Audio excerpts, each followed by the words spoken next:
In Science and Technology Part 2, Heredity and Evolution. In this video, we are discuss here about evolution and theory of evolution. There are some evidences which support to evolution. All are discussed here. Evolution. In the last video, we are discussing here about the meaning of evolution. In this video, again, when evolution starts, म्हणजे evolution कधी start झालं इथून आपण आजच्या व्हिडिओमध्ये पाहणार आहोत.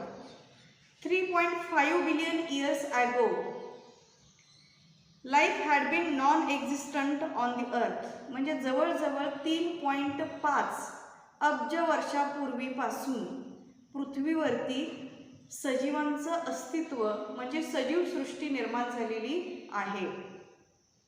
At the beginning there may have been only simple elements.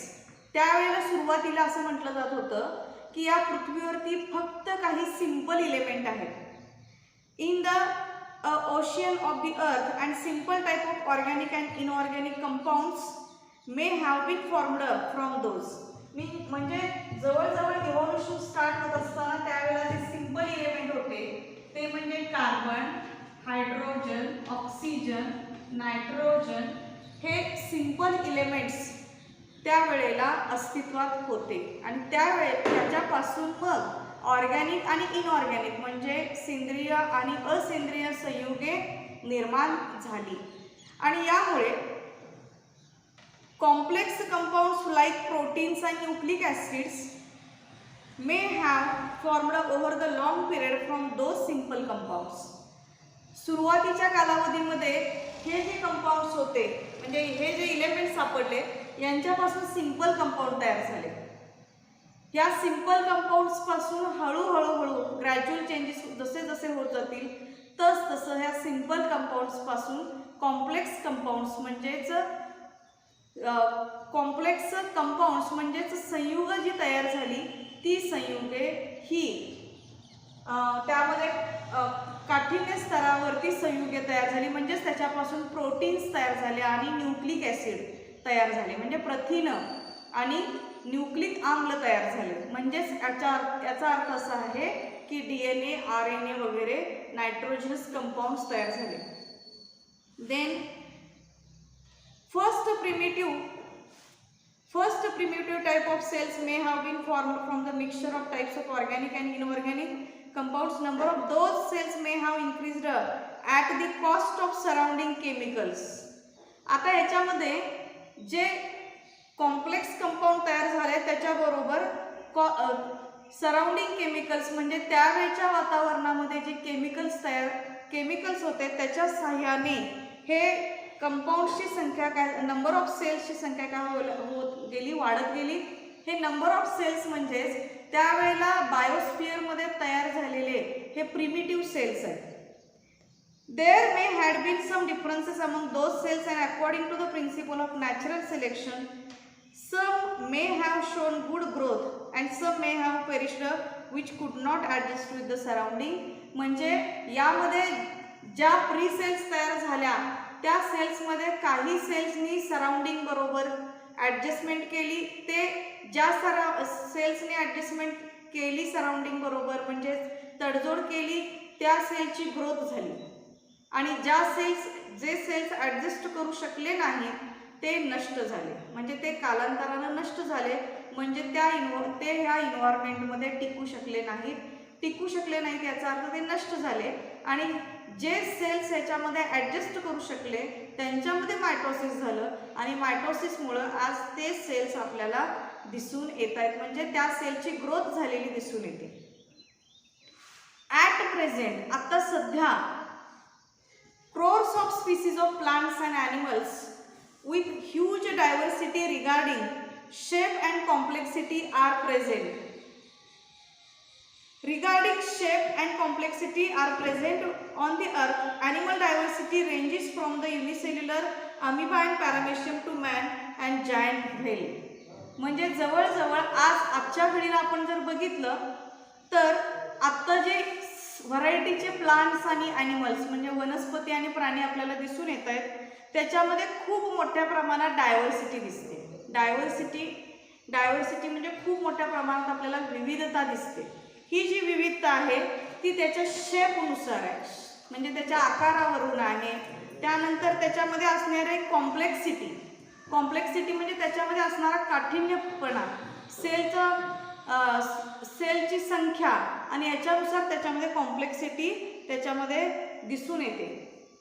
Animals diversity जी आहे, आज विद्यार्थी मित्रांनो आपण बघितलं तर या पृथ्वी तलावरती प्राण्यांच्यामध्ये एवढ्या मोठ्या प्रमाणात विविधता आहे की त्यामध्ये अगदी छोट्यातल्या छोट्या अमिबापासून अगदी ह्यूज ॲनिमल्स म्हणजे अमिबा पॅरामेशियम पासून आपण आता ह्यूज ॲनिमल्स, मग त्याच्यामध्ये अगदी ह्यूज व्हेल म्हणजे देवमासा किंवा हत्ती, सिंह, उंट, हे सगळे प्राणी जे आहेत ते ह्यूज आहेत. ॲक्च्युली लक्षात ठेवायचं की म्हणजे एका अमिबापासून एवढ्या मोठ्या प्रमाणात आपल्याला आज त्या पृथ्वी तलावरती प्राण्यांच्या मध्ये विविधता दिसून येते.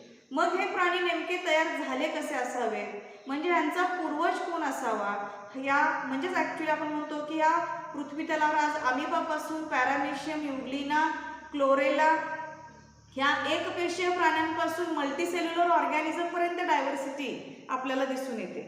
द प्लांट डायव्हर्सिटी, आता हे जसं प्राण्यांमध्ये डायव्हर्सिटी आहे, विविधता आहे, तसं वनस्पतींमध्ये देखील विविधता आज आपल्याला आढळून येते. The plant diversity consist of various species ranging from unicellular chlorella. आज आपण वनस्पतींच्या मध्ये डायव्हर्सिटी जर बघितली तर त्याच्यामध्ये क्लोरेला हा युनिसेल्युलर प्लांट आहे आणि त्याच्यापासून जर आपण ह्यूज बनियान ट्री म्हणजे आपण वडाचा महाकाय वृक्ष जर बघितलं तर त्या वनस्पतीमध्ये सुद्धा आपल्याला विविधता दिसून येते. The life exist on the earth everywhere from equator to both the poles. आज पृथ्वीवरती सजीवांचं अस्तित्व हे सर्व ठिकाणी आहे, म्हणजे अगदी अक्षवृत्तावरती आहेत, दोन्ही ध्रुवांवरती आहे, म्हणजे कुठंच सजीव नाही तसं नाही आहे. हिमाच्छादित प्रदेशात आहेत, पाण्यात आहेत, वाळवंटात आहेत, म्हणजे सगळीकडे आहेत, म्हणजे एकूण पूर्ण दोन्ही ध्रुवांवरती आहेत आणि अक्षवृत्तावरती पण आहेत. Organism are present at all places like water, air, land, rock. Humans have shown curiosity about the origin of life and reasons for such a great diversity in life. विद्यार्थी मित्रांनो, आज पृथ्वीवरती कुठंही सजीव नाही आहेत असं नाही आहे, म्हणजे ते पाण्यात आहेत, जमिनीवरती आहेत, खडकात आहेत, त्यानंतर हवेत आहेत आणि हिमाच्छादित प्रदेशामध्ये सुद्धा आहेत. आणि म्हणून मानवाला ह्याची क्युरियोसिटी म्हणजे हे जाणून घेण्याची ध्यास लागला की आपल्याला ॲक्च्युली ह्या पृथ्वीवरती सजीव पहिल्यांदा कसे निर्माण झाले असावे. म्हणजे जसं आपण म्हणतो की आपला पूर्वज म्हणजे आपले ह्युमन बिईंगचे जसं आपण इव्होल्युशनरी हिस्ट्री असते तसं आपला पूर्वज कोण असावा, त्यांचे पूर्वज कोण असावे. मग ह्याच्यानुसार ह्याच्यामध्ये क्युरियोसिटी लागली की नक्की ह्या पृथ्वीवरती सजीवांचं अस्तित्व कसं निर्माण झालं. आणि म्हणून at present different theories about origin and evolution of life have been proposed till today, of which theory of gradual development of living organism is accepted. आता ही जी क्युरियोसिटी आहे याच्यानुसार अनेक सायंटिस्टनी अनेक थेअरी सांगितलेल्या आहेत, पण त्या सर्व थेअरीमध्ये सर्वात महत्त्वाचं आहे की थेअरीज भरपूर आहेत, पण सगळ्यात जास्त लोकांनी ॲक्सेप्ट केलेली थेअरी म्हणजेच ग्रॅज्युअल डेव्हलपमेंट म्हणजे हळूवार होणारा बदल.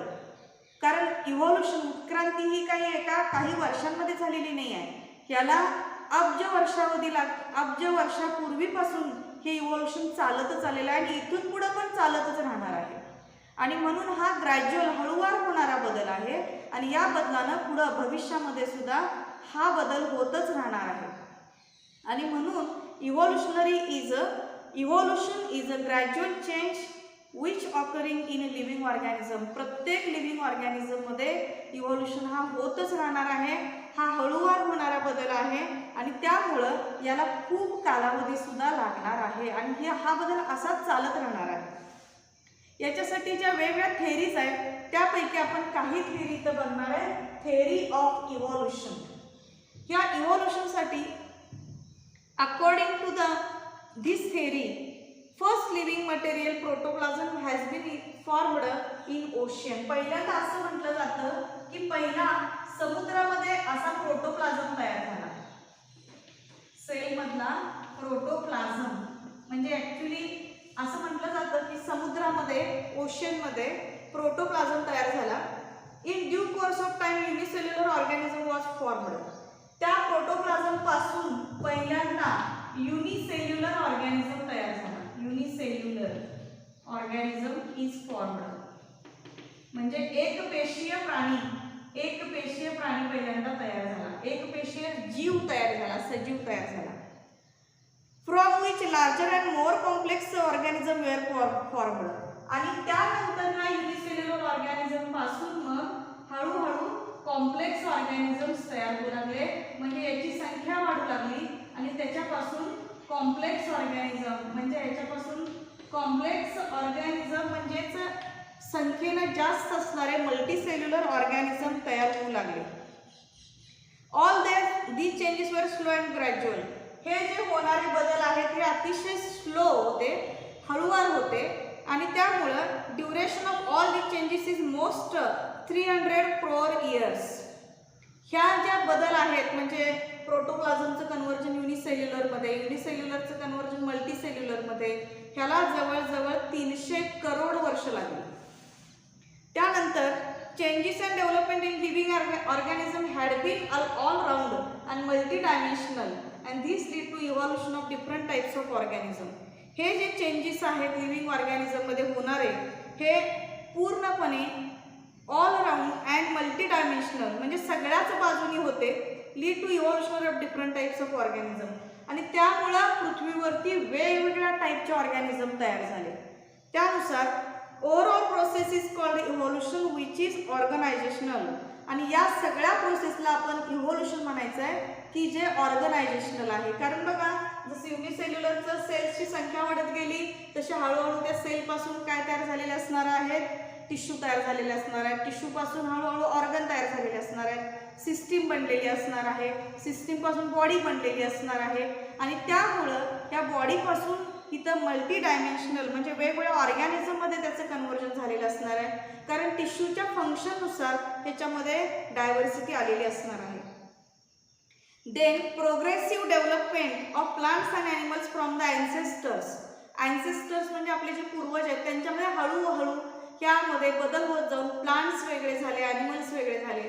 मग प्लांट्समध्ये हळूहळू चेंजेस होत जाऊन त्याच्यामध्ये स्ट्रक्चरल काही रचनात्मक बदल झाले, काही फंक्शनल बदल झाले आणि त्याच्यापासून हळूहळू इव्हॉल्युशन म्हणजे उत्क्रांती घडत गेलेली आहे.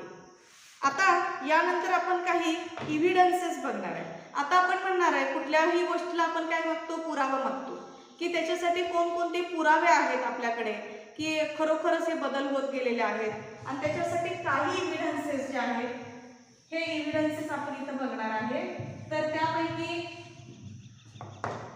इव्हिडन्सेस म्हणजे घटना किंवा पुरावा आणि काही इव्हिडन्सेस सांगतायत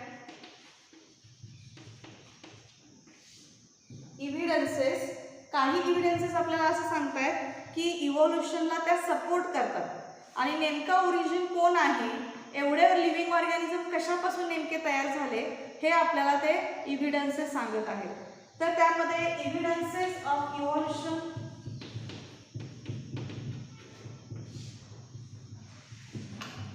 यामध्ये पहिला आहे मॉर्फोलॉजिकल इव्हिडन्सेस.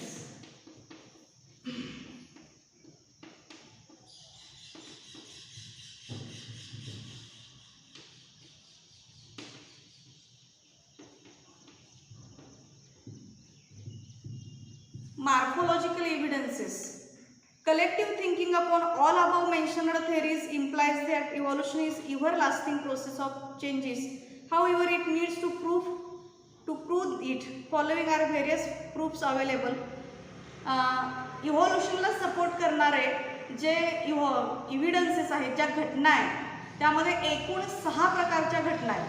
त्यामधली पहिली घटना आहे मॉर्फोलॉजिकल इव्हिडन्सेस, दुसरी आहे ॲनाटॉमिकल इव्हिडन्सेस, तिसरी आहे व्हेस्टिजियल ऑर्गन्स, चौथी आहे पॅलेओन्टॉलॉजिकल इव्हिडन्सेस, त्यानंतर 5वी आहे कनेक्टिंग लिंक आणि 6वी घटना आहे एम्ब्रिओलॉजिकल evidences.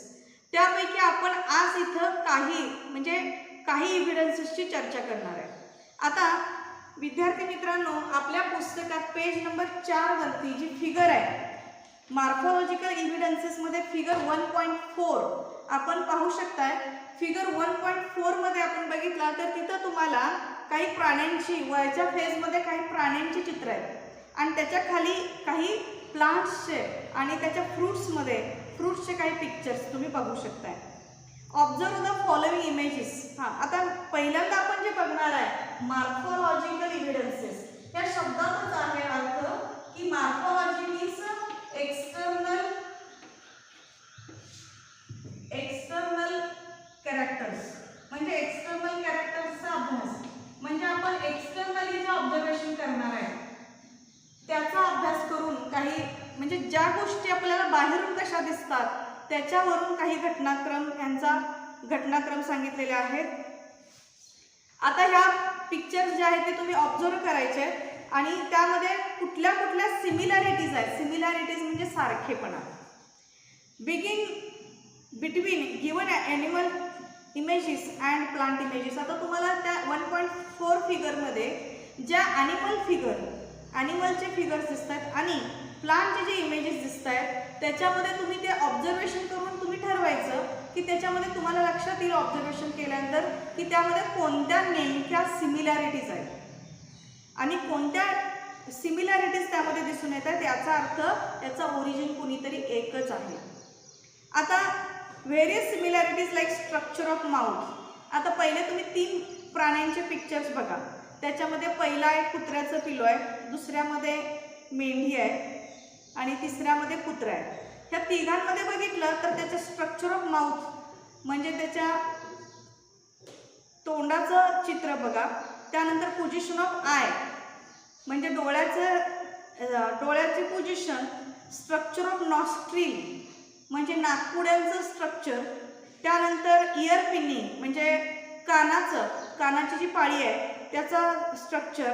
And thickly distributed hairs on body आणि शरीरावरती असणारे केस यांचा तुम्ही काय करा निरीक्षण करा. On the body seen in animals where a similarity in characters like leaf shape, leaf venation, leaf petiole occur in case of plants. म्हणजे आपल्याला तिन्ही प्राण्यांच्या मध्ये जे सिमिलॅरिटी दिसतात त्याच्या तिन्ही प्राण्यांच्या शरीरावरती केस आहेत. कानांच्या रचनेमध्ये आपल्याला सिमिलॅरिटी दिसतात. नॉस्ट्रिलमध्ये दिसते, नॉस्ट्रिल म्हणजे नाकपुड्या, त्या तिन्ही प्राण्यांच्या नाकपुड्यांमध्ये सिमिलॅरिटी दिसते. इयर पिनी म्हणजे कानाच्या ज्या पाळ्या आहेत त्यांच्यामध्ये सिमिलॅरिटी दिसते. त्यानंतर संपूर्ण शरीरावरती केस आहेत. शिवाय लीफ शेप. आता वनस्पतींचे तिन्ही खाली फिगर बघितल्या तर लीफ शेप, त्यानंतर लीफ व्हेनेशन म्हणजे पानांच्या रचना, त्या पानांच्या वरती असणारी आंतररचना म्हणजे त्याच्यामध्ये असलेले व्हेनेशन, मग त्या पॅरलल सिंपल रेटिक्युलेट व्हेनेशन आहे. तर त्यामध्ये लीफ व्हेनेशन, लीफ पिटिओल हे सगळं प्लांट्समध्ये आपल्याला सिमिलॅरिटीज दिसत आहेत. This indicates that there are some similarities in those groups and it proves that their origin must be the same and must have common ancestor. हे काय दाखवत आहेत प्लांट्समध्ये, तिन्ही प्लांट्समध्ये जर आपण बघितलं तर पानांची रचना जर बघितली तर त्याच्यामध्ये रेटिक्युलेट व्हेनेशन आहे. रेटिक्युलेट व्हेनेशन पानांमध्ये दिसते. पानं तिन्ही प्रकारची जी आहेत ती सिंपल आहेत, पण फ्रुट्समध्ये डिफरन्सिएशन आहे. शिवाय हे तिन्ही पानांच्या मध्ये क्लोरोप्लास्ट प्रेझेंट आहे. याचा अर्थ ह्याच्यामध्ये ह्या सिमिलॅरिटीज आहेत आणि वरती प्राण्यांच्या बाबतीत सुद्धा सिमिलॅरिटीज आहेत. हे पिक्चर्स आपल्याला काय दाखवतात, हे मॉर्फोलॉजिकल कॅरेक्टर्स आपल्याला असं सांगतायत की हे म्हणजे हे जे 3 प्राणी आहेत किंवा हे 3 प्लांट्स जे आहेत त्यांच्यामध्ये बरेच सिमिलॅरिटी असल्यामुळं ह्या तिघांचाही ओरिजिन कुणीतरी एकच आहे, म्हणजेच त्यांचा पूर्वज कुणीतरी एकच आहे. हे मॉर्फोलॉजिकल इव्हिडन्सेस झाले. आता यानंतर सेकंड आहे ॲनाटॉमिकल इव्हिडन्सेस.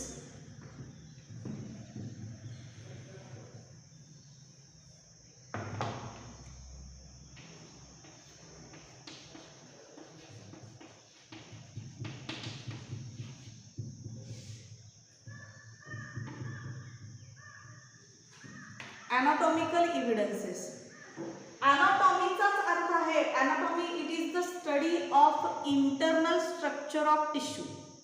ॲनाटॉमी म्हणजे आतून त्या टिश्यूचा अभ्यास, म्हणजे आतून त्या स्टडीचा अभ्यास, टिश्यूचा अभ्यास, म्हणजे एक प्रकारचा आपण त्याची हिस्टॉलॉजी अभ्यास करणे म्हणजे ॲनाटॉमी. आता याच्यामध्ये पेज नंबर 4 मध्ये, टेक्स्टबुकमधल्या पेज नंबर 4 मध्ये जर आपण 1.5 फिगर बघितली, त्याचं पूर्ण काइंडली ऑब्झर्वेशन करा विद्यार्थी मित्रांनो. ॲनाटॉमिकल इव्हिडन्सेस म्हणजे हे आंतररचनेनुसार काही घटना अशा आहेत, काही पुरावे अशा आहेत की ते सुद्धा सांगतायत की आपल्या ह्या इतर 4 प्राण्यांचा सुद्धा ओरिजिन कोणीतरी एकच आहे. खूप सुंदर रचना याच्यामध्ये. तुम्ही जर ती फिगर पाहिली तर त्या फिगरमध्ये पहिली फिगर आहे ह्युमन हँडची, म्हणजे मानवी हात. दुसरी फिगर आहे 4 लेग ऑफ ऑक्स, म्हणजे बैलाचा 4 लेग आहे, म्हणजे बैलाचा पाय.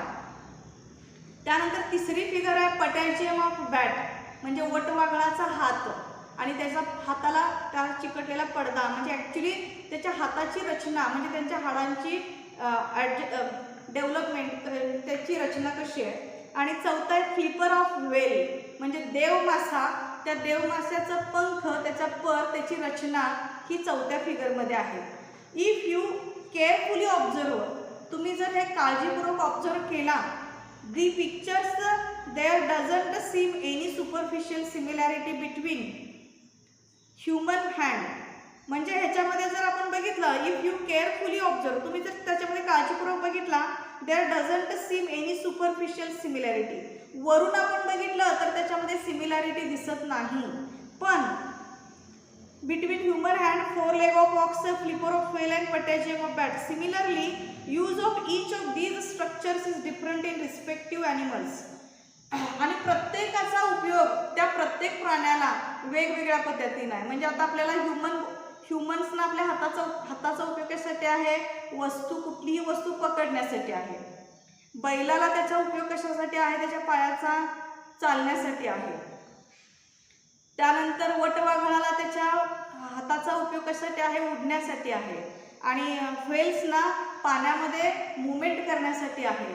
तर ह्या सगळ्याचा उपयोग, प्रत्येकाचा उपयोग वेगवेगळा आहे. आणि बाहेरून ते सगळ्याचं स्ट्रक्चर एक्सटर्नली आपण बघितलं तरी वेगवेगळे आहेत. म्हणजे वरून आपल्याला ते त्याच्यामध्ये सुपरफिशियली त्याच्यामध्ये सिमिलॅरिटी दिसत नाही, पण there is similarity in structure of bones, पण त्यांच्या हाडांच्या रचनेमध्ये मात्र खूप मोठ्या प्रमाणात काय आहे, सिमिलॅरिटी आहे, म्हणजे सारखेपणा आहे.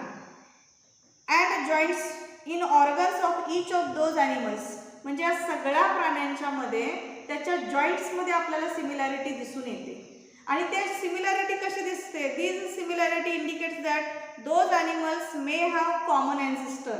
याचा अर्थ असा आहे की ह्या प्राण्यांच्या मध्ये बोन्स जे आहेत त्या बोन्स हे जोडले गेलेले आहेत, आणि जोडले गेलेले असल्यामुळं त्यांच्यामध्ये आपल्याला सिमिलॅरिटी दिसून येते. आता त्यामध्ये उदाहरणार्थ मी आपण ह्युमनचं बोन सांगितलं, तर इथं आज आपण बघितलं तर इथं हाडांच्या मध्ये पूर्णपणे हे ह्युमरस बोन आहे. ह्युमरस बोनच्या नंतर इथं पुन्हा जॉईंट आहे, त्या जॉईंटनुसार पुन्हा इथं रेडिओल्ना आहे. रेडिओल्ना नंतर पुन्हा इथं हँड बोन्स आहेत, म्हणजे इथं ह्या सगळ्या रचनेमध्ये हे हँड बोन्स आहेत. म्हणजे इथं एक जॉईंट आहे, इथं एक जॉईंट आहे, रिस्ट बोनचं जॉईंट इथं आहे, इथं कार्पल, मेटाकार्पल हे जॉईंट्स आहेत. म्हणजे इथं सगळ्या प्राण्यांच्या आपण बोन्सचे जर कंपॅरिझन केलं तर ते सगळे बोन्स आपण बघा ते जॉईंटने तयार झालेले आहेत, जॉईंटने जोडलेले आहेत, त्याच्यामध्ये सांधे आहेत आणि ते सांध्याद्वारे तयार झालेले आहेत. जसं आपला हा ह्युमरस बोन आहे, इथं जॉईंट आहे, हा रेडिओल्ना आहे, इथं जॉईंट आहे, हे कार्पल्स आहेत, इथं जॉईंट आहे, हे मेटाकार्पल्स आहेत, इथं जॉईंट आहे. म्हणजे ह्या सर्व ठिकाणी आपल्या हातांमध्ये, पायांमध्ये जॉईंट आहेत. जॉईंटना आपले जसे हात तयार झालेत, पाय तयार झालेत, तसेच बैलाचे पण आहेत. बघा त्याच्या बैलाच्या पायामध्ये सुद्धा वरच्या हाडामधून खालच्या हाडामध्ये जॉईंट आहे, पुन्हा त्याच्या पायाच्या हाडामध्ये जॉईंट आहे. तसंच बॅटचं सुद्धा पण आहे. बॅटला तर हाताच्या त्याच्या बोटांना पडदा चिकटलेला असतो, ते पडद्यामध्ये कन्वर्ट झालेले असतात, तर तिथं सुद्धा जॉईंट आहे. त्यानंतर आपण व्हेलचं सुद्धा असंच बघूया. व्हेलचे हाडं लहान आहेत, लहान असली तरी सुद्धा त्यांच्यामध्ये ते जॉईंटनच जोडलेले आहेत. आणि म्हणून ह्या सगळ्याचा अर्थ असा येतो की ह्या जॉईंटमध्ये जॉईंटनं तयार झालेले बोन्स, जॉईंट म्हणजे ते सांध्याने जोडले गेलेले असल्यामुळं ह्या सगळ्यांमध्ये सिमिलॅरिटी दिसून येते आणि ते सिमिलॅरिटी आपल्याला अनाटॉमिकल इव्हिडन्सेस हे सांगतात की ह्या सगळ्यांचा ओरिजिन म्हणजे ह्या सगळ्यांचा उगम कुठल्या तरी एकाच ठिकाणापासून झालेला आहे, हे आपल्याला अनाटॉमिकल इव्हिडन्सेस सांगतात. आता त्यानंतर तिसरे इव्हिडन्स आहे व्हेस्टिजियल organs. व्हेस्टिजियल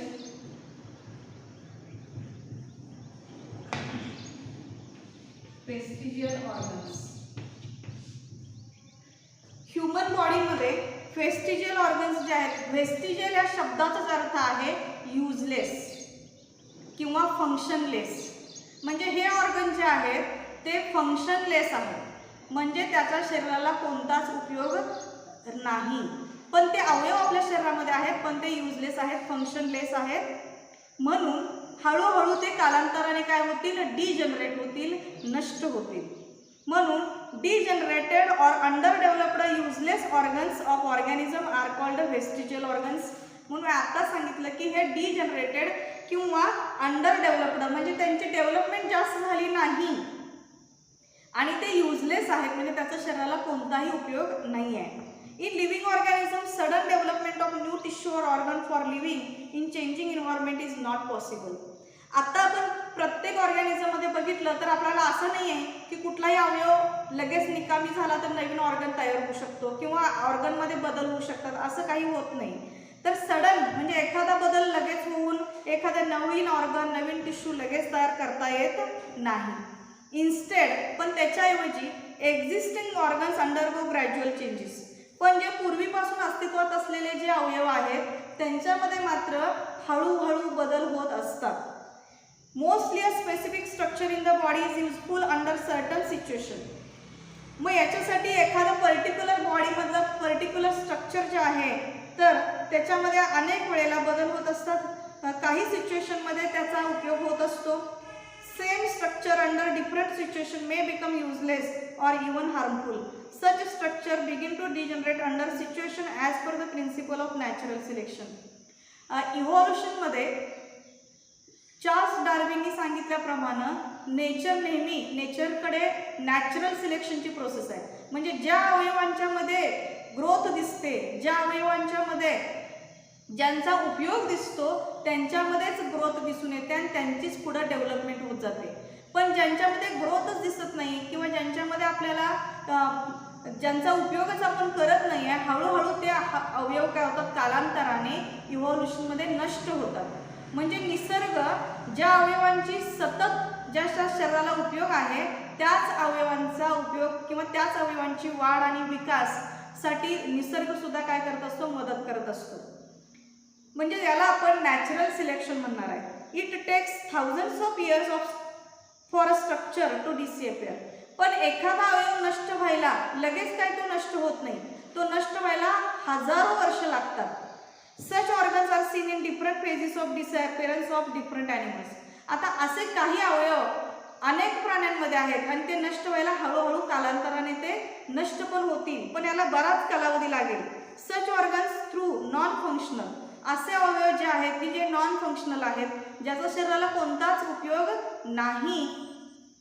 it may be functional in other organism, पण ते इतर ऑर्गॅनिझममध्ये मात्र फंक्शनल असतील. It is not vestigial in other organism, पण काही अवयव आपल्यामध्ये व्हेस्टिजियल आहेत पण ते इतर ऑर्गॅनिझममध्ये मात्र फंक्शनल असतील, चांगले असतील. आता फॉर एक्झाम्पल ह्युमन बॉडीमध्ये अपेंडिक्स, जो लहान आतड आणि मोठ्या आतड्याला जोडणारा जो अपेंडिक्स आहे तो आज युजलेस आहे, म्हणजे व्हेस्टिजियल आहे. शिवाय मसल्स ऑफ इयर पिन्ना म्हणजे आपल्या कानाच्या पाळ्या ज्या आहेत त्याचे जे स्नायू आहेत ते सुद्धा व्हेस्टिजियल आहेत. हे सगळे एक्झाम्पल्स आहेत ह्युमन बॉडीमधले. आता हेच are useful in monkeys for movement of ear pinna. हेच मसल्स जे आहेत ते मंकीला मात्र इयर पिन्ना म्हणून त्याच्यामध्ये हे इयर पिन्ना उपयोगी आहेत, पण मानवाला मात्र त्याचा उपयोग नाही आहे. शिवाय असे व्हेस्टिजियल ऑर्गन्स अजून आहेत ते म्हणजे टेल बोन. टेल बोन म्हणजेच आपल्या माकड हाड, की जे आपल्या पाठीच्या कण्याचा शेवटचं जे हाड आहे, शेवटचा मणका जो आहे तो टेल बोन, त्याला आपण कॉकिक्स म्हणतो किंवा कॉडल व्हर्टिब्रा, तो सुद्धा काय आहे, व्हेस्टिजियल आहे.